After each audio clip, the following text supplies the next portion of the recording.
Hai sahabat semua, kembali lagi ke channel Mak No. Hari tu Mak No nak tunjuk cara-cara ngukus beras pulut.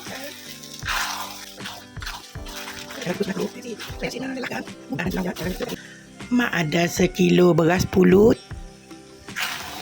Nah, kita masak dulu. Santannya kita masak dulu. Santannya setengah kilo. Airnya 500 gram air daun pandan dah dikisar. Dah cukup.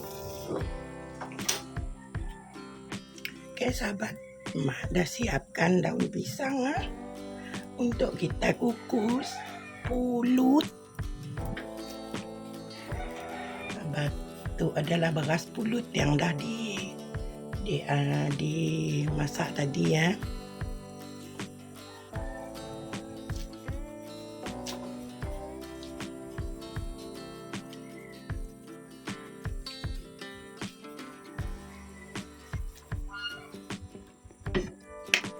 Oke sahabat semua, pulutnya dah habis Mak masuk dalam bungkusan.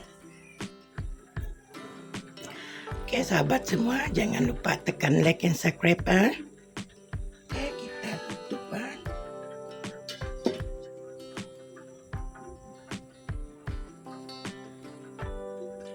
Kukus selama 25 menit.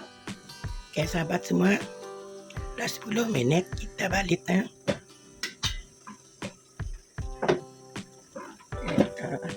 Kita balik supaya masaknya sama seperti ya, sama rata masaknya.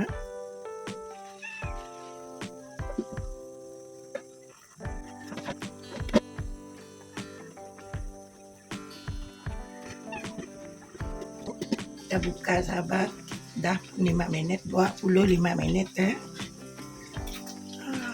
pulut kita dah masak sahabat.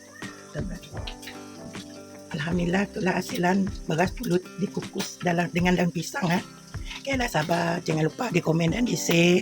Selamat mencoba di rumah, bye sayang semua.